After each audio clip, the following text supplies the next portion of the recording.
Hey everyone, welcome to my new video.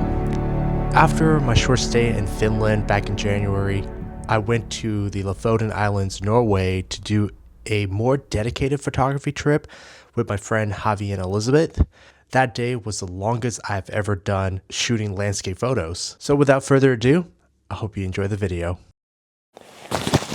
So this is the composition I'm working with. Just a classic view over here.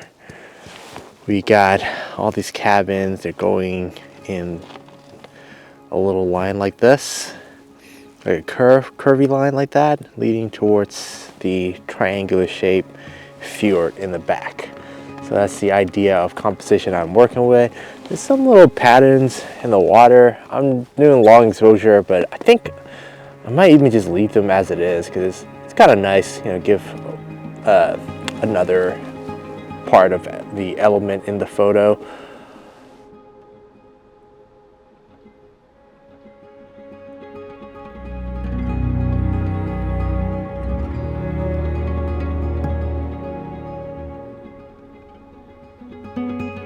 Here is the first official click.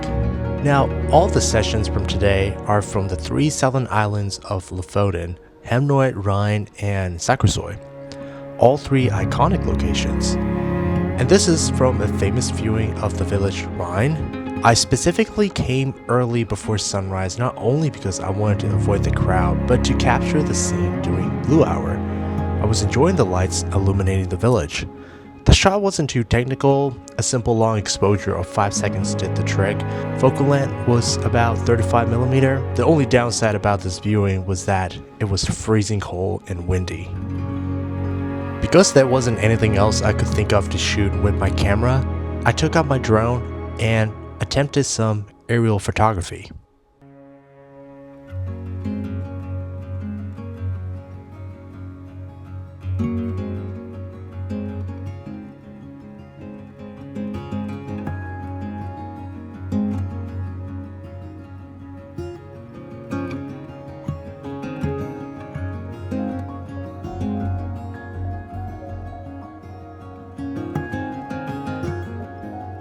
Most of the clouds started to flow in from behind the fjords. It was still technically blue hour at 8:30 a.m.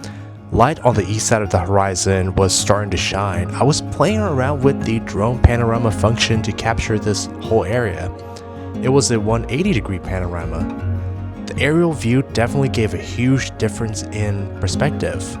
From here, I can finally see the scale of the fjords compared to the villages and how tiny each of the villages were. You can see all of the iconic southern islands from this view, starting with Rhine in the bottom, Sakrisøy in the middle, and towards Hamnøy as we keep moving up north. And this wasn't even the best part. When the sun began to rise, I kept attempting more panorama compositions, and this is what I captured next.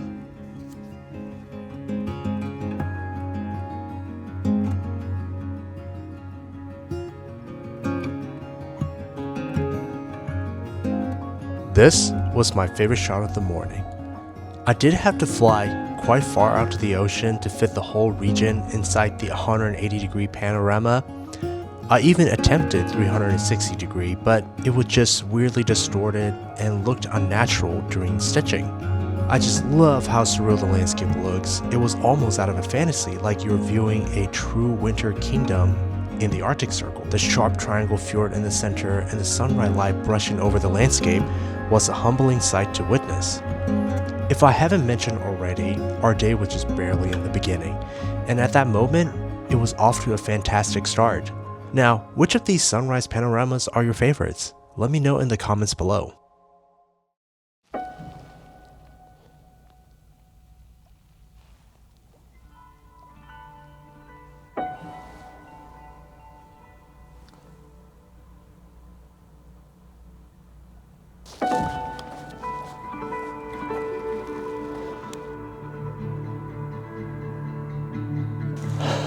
Well, this is our next spot for sunrise. It's like endless sunrise composition because the light over here, it doesn't go too high up in the horizon.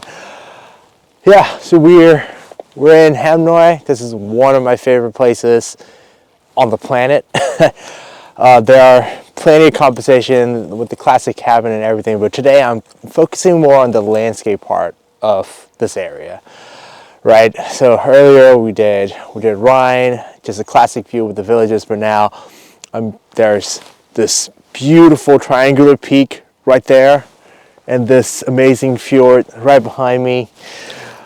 What we're doing is we try to find a few tide pools and see if we can get some reflection, and I'm also playing around with some long exposure. Yeah, I had some inspiration from that I saw a while back where you could do a minimalist shot within this location.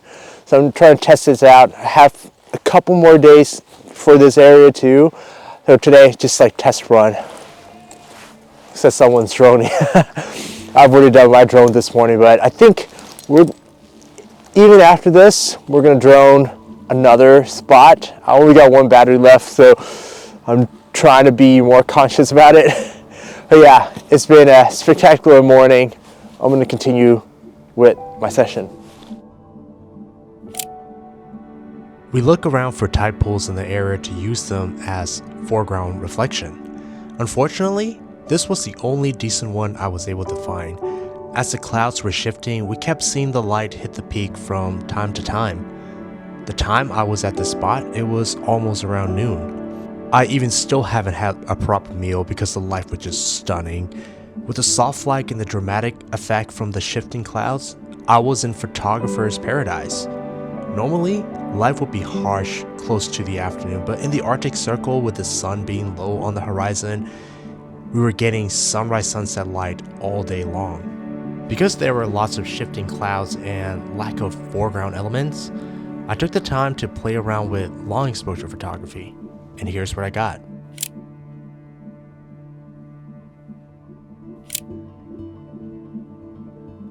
Capturing long exposure shots was fun.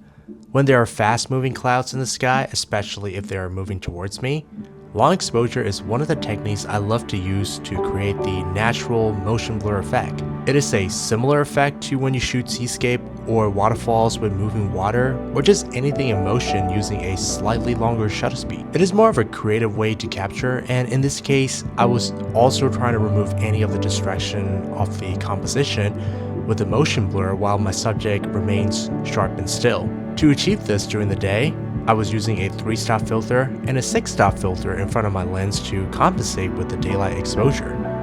We decided to keep following the light. Now close to 1:30 p.m., the soft light was peeking from the side of the cabins in Sakrasoy. This time, I did not feel the need to use long exposure. What I really like about this image is the natural light was spotlighting only the village cabins, so it was easy to simplify the elements in the composition to portray my main subject. Originally, we were supposed to have lunch in Sakrasoy, but sunset was on the horizon. The light got even better and better, and I used my remaining drone battery to launch the drone one last time at sunset.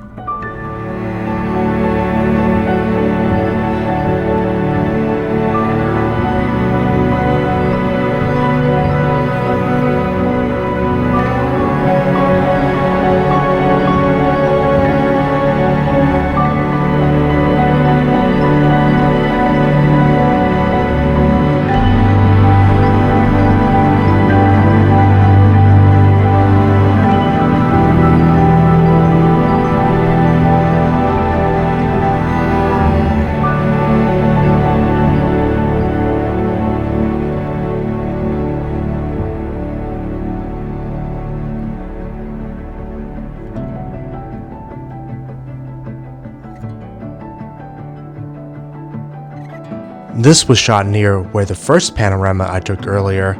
It was another shot that looked straight out of a fantasy. To my eyes, the fjords in the scene resemble two sea dragons that just came out of the ocean and met face to face where the bridge connects the 2 points of the bay. The fjords do really look like the back of those dragons. If this panorama from earlier resembled a kingdom, this one is definitely the Dragon's Dome.